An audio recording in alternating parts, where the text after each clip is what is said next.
Hello everybody, welcome back to Gotta Get Running. I'm Phil Hargis and alongside me is Chris Farley. And we are here to bring you another exciting episode of Gotta Get Running here. It's marathon season, Chris. I mean, this is one of our favorite times of the year, man. Best time of year, and we're here today to talk about my favorite race, Phil, of the year, which is the Marine Corps Marathon. It's the best. I mean, it's the most storied race here in the Washington D.C. area. It's a lot of fun. It's the best way to get through Washington D.C. and see all the sights up close and personal, firsthand, is by running the streets. And we have them all to yourself. And we have the race director of the Marine Corps Marathon here in studio. So, Chris, let's go ahead and bring him in. And it's Rick Nealis here. He's the race director of the Marine Corps Marathon. Rick, thanks for joining us. Hoorah! I tell you, we're excited. I mean, we are 11 days out, and I tell you, we are pumped. This is going to be another one of those incredible years for the Marine Corps Marathon. So much to talk about. 37th running of the Marine Corps Marathon. You got to tell me the Oprah story just to begin with, because that's always such a good. You tell it to us every year on the show, but just tell us your connection with Oprah and how that worked out that she ran your race. Well, thanks, Chris, because Oprah is dear to my heart because she brought me into the business after 20 years in the Marine Corps. I got a chance to meet Oprah when she was training to lose weight, and she was down in Charleston, South Carolina. And at a 10K, and of course she was going to run Chicago because that's where she's from. Mm-hmm. And she had brought up the fact that the beef and the hormone industry, and that she had spoken out against the whole cattle industry, and there was threats on her life. Right. And what I was able to reach out to her and said, if you want to run a marathon, you should run it with the Marines, because we can guarantee you a safe and very secure race route. And sure enough, we stole her from Chicago, and then she stole me from the Marine Corps. I left the Marine Corps after 20 years and took a job with her security company. Went on to do the security for the Olympics, went to Greece, bring the flame back to Muhammad Ali at the Atlanta Games in 1996, and then the Marine Corps hired me back. So 1996, I've been the civilian race director for the Marine Corps Marathon. Yep, 1996. And this year, a lot of exciting stuff, like I said. How many runners are we talking this year? And let's start off talking about the course. The same 28,000 runners, right? Well, it's we go with about 30,000 registered runners. There's going to be 22,000 runners coming across the finish line for the marathon. Wow. Our numbers will guarantee that that's going to happen. Along that we put a 10,000 10K event on at the same time, and that race is going to have 8,000 runners coming across the finish line. So a total, we get 30,000 runners on October 28th. So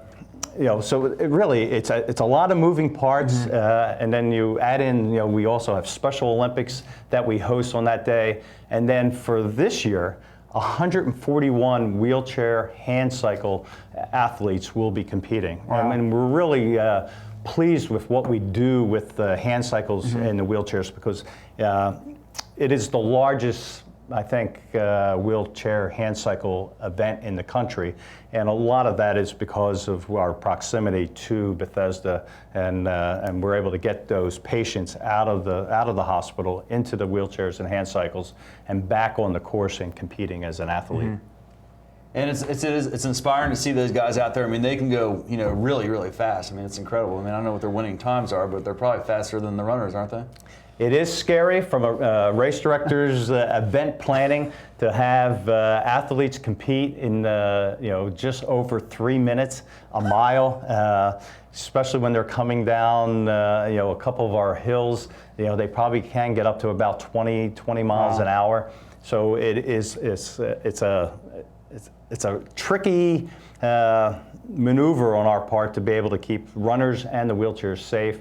And that's one reason why we let them go out 15 minutes ahead of time. And all the runners are very courteous to the runners. They always yell, "Make a hole" when these guys are coming through, man. So they're very respectful for all those guys, and that's one thing you have to be very aware of when you're out there, is that these guys will come by you at some points in time in the race, and they're just a true inspiration to see those guys out there. But so anyway, this race is going down on October 28th, 2012. A new starting time, it looks like, at 7:55 a.m. Mm-hmm. It is. It's and that's one of the good things for this year is that Comcast has bought out NBC4, and so what we were able to do with our longtime partnership with Comcast Sports was to be able to get a live 5 minutes on the air, and that's big in Washington, D.C. For sure. Especially in an election year with all the talk shows talking about politics a couple weeks out. So for us to finally break on to ABC or NBC and get on the air and at least show 5 minutes of the sport. Comcast Sports does it live and and tapes it later for us, but. So we were excited to be able to, change that, Be on 5 NBC minute from small window. 7:55 to 8 o'clock. Wow, that's great. Yeah. That's really neat. So the course is a little bit different, and pretty much we're in Arlington. We're at we're running in Arlington, going through DC, and then it changes a little bit in Crystal City. You said. Well, we were working on a big change for the race. It was going to be the first time that we were almost going to leave the Pentagon property and run behind on Boundary Channel Drive. So you're going to see that for the 38th Marine Corps Marathon. Okay. So that will be the new course. But this year, we're going to be running on Clark Street. I think the runners are going to like the change in Crystal City, because you used to be able to run out and see the runners, but it was very tight. And so now it's a little bit more roomy. It's a much bigger, wider turn, and I think overall it's actually a better course. Each year we tweak the course, and this one is I think is better. Okay, now let's, for the benefit of the first-time viewers, can you give them a sort of a step-by-step, from start to finish, of a brief tour of the DC and how the course is going to be, and maybe a good spot where their friends and family and spectators can check it out? Wow, that's not brief. I know, that's a full plate. Yeah. Well, we start in Northern Virginia, and Highway 110 right next to Arlington Cemetery, and we do about 3 miles on the Virginia side before we start to go across Key Bridge. One of the things also new on the course is that when you come down Sprout Run, for years we used to have maybe one lane before making us go on to the Key Bridge. This year they're actually going to shut the George Washington Parkway, and we're going to have both sides. Both sides, and it's going to be much better for the runners. It's much better for event supporters. You go into Key Bridge, and the momentum, we have the whole bridge. And then you make a left turn and you start to make your run along the canal and up towards Georgetown. And that's really, the Marine Corps Marathon has got that early hill at mile 2. Right. And I'm going to go out on a limb as a runner. I'm going to tell you that I'm doing you a favor. I'm slowing you down in the beginning. That's right. Because the momentum is going to, and the adrenaline is going to be so high, and you're going to want to run faster. And everybody that is coaches a marathon runner, you try to tell them, stay in your pace, do not go out fast. And so putting that hill in the beginning, I got to believe I'm slowing you down a little bit, and I'm doing you a favor. So think about that when you're out there running. You may think he's joking. He actually is doing you a favor, because if you do go out too fast, take it from me, I know in Philly last year you can have some problems coming through percent, but it is doing the runners a favor. Second hill is about mile 9 on the backside of Georgetown, and then once you come off that hill, it is a pretty flat race. And the beauty of it, from us old timers who used to run and go into Haynes Point late at mile 20, mile 21 in the course, we have moved that to 12 and 13. So when it gets a little lonely in Haynes Point, you still have the energy and the adrenaline to keep running. And when you do hit mile 20, you're on the mall. And the crowds on the mall are fantastic. Awesome. They will cheer you on. They will put you an extra beat in your step. Yep. So when you do go across that 14th Street Bridge, and those who run in the DC area know, that is a long bridge. And it's a mile. Let's not scare them. It's about a mile and a quarter. And I thought it was a mile and a half. But once you get back into Virginia, you hit Crystal City, and the festival in Crystal City is just going to be. They're in there doing Halloween, and they're face painting, and the families and the kids are out, and they're cheering everybody on. You come back through the Pentagon area, and again, it's pretty moving. We run by the site of the 9/11 the memorial 11 years ago, and then you're coming home, and of course in true Marine Corps fashion, that last 300 yards, we make you run up Marshall Drive to the finish line. And when you come across the finish line now, the memorial is in the background. And, if that doesn't... Great that finish. memorial. Yeah. If that doesn't get you going, that is awesome. Yeah, so few exciting things this year. I urge you, if you haven't YouTubed this Rocket City Rednecks, guys, you got to do it. Let's talk about the Rocket City Rednecks and some other things that are pretty cool for this year. Well, Rocket City Redneck, I tell you, we were approached, and Dr. Travis Taylor, was on TV and with National Geographic Channel.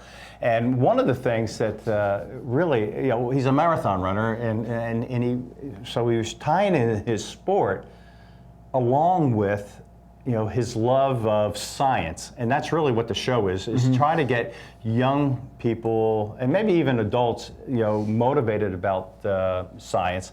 And he'd be able to take those two together, and then you take a third step that he's going to run with a suit that will save lives. Our Marines and soldiers and who are in harm's way are, the IEDs are exploding and causing loss of limb.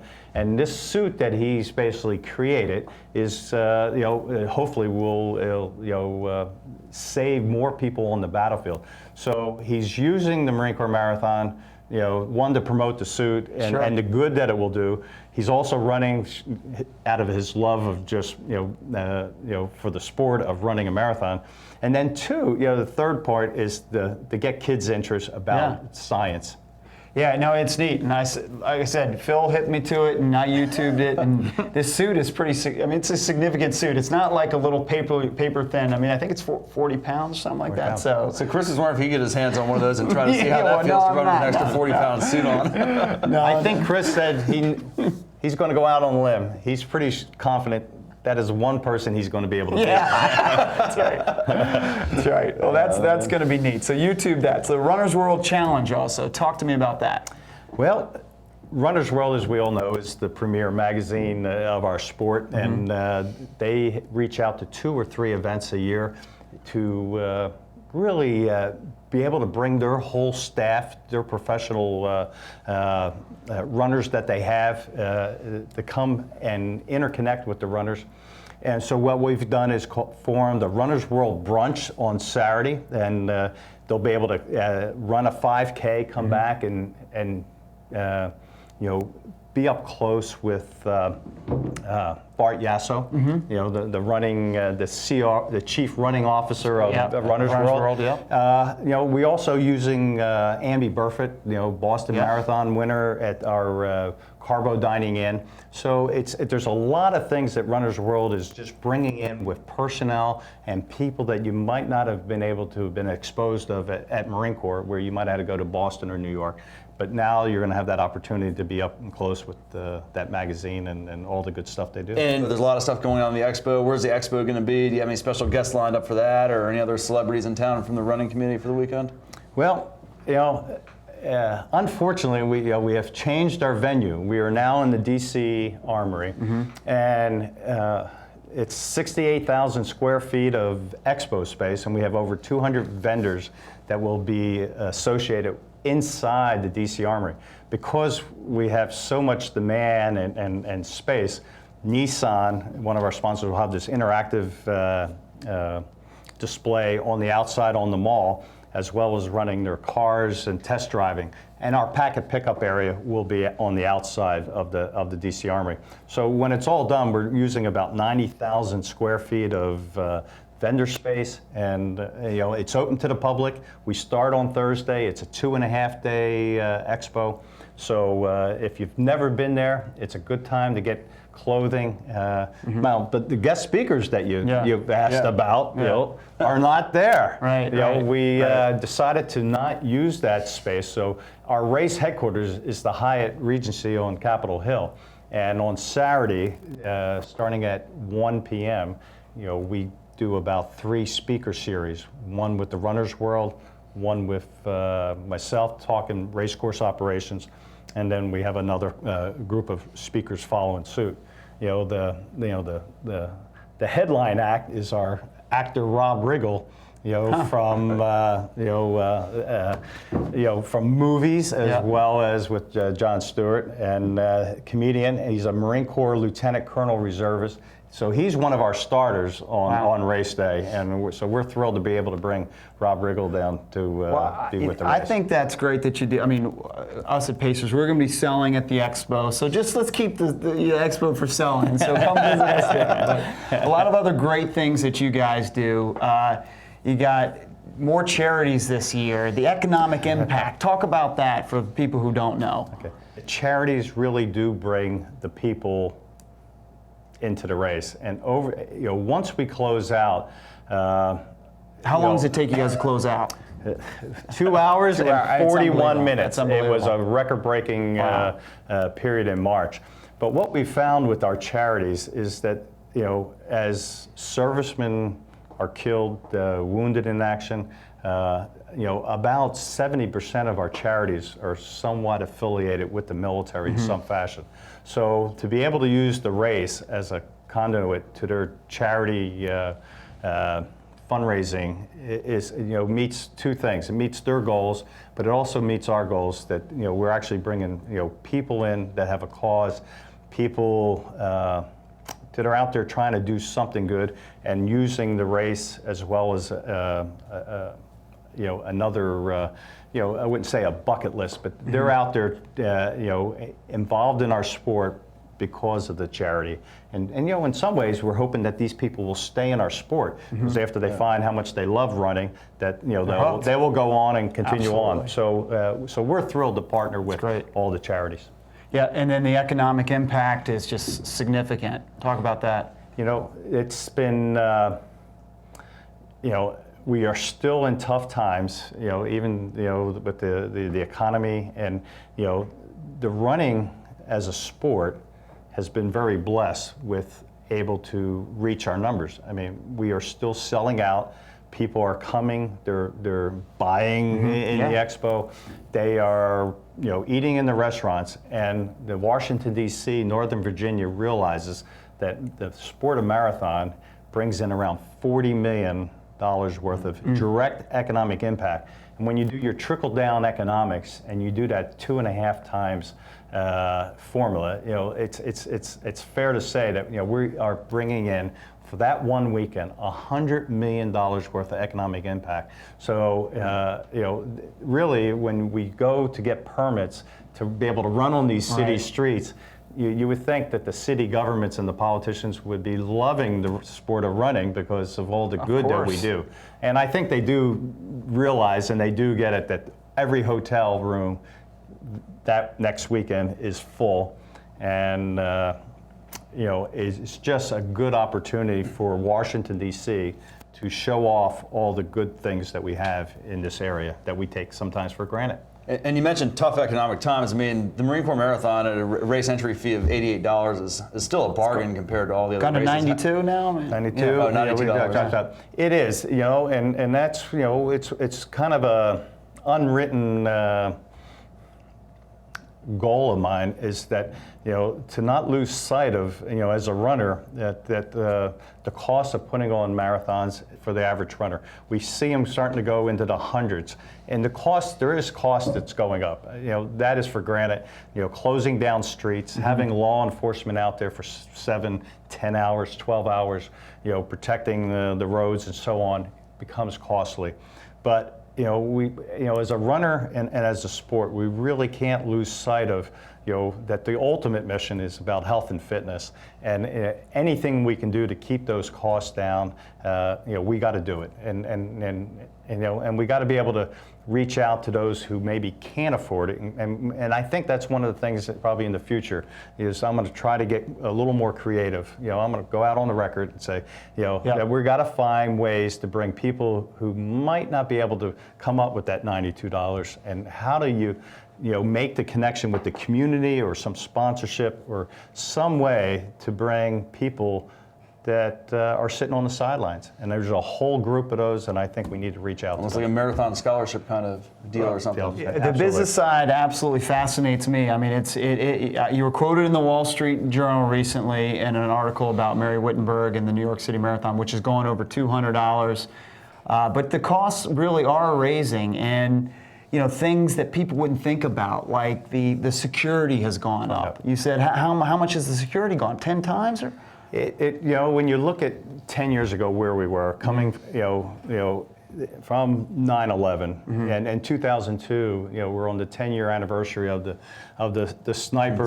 That's right. Who paralyzed the area. Yeah. This weekend.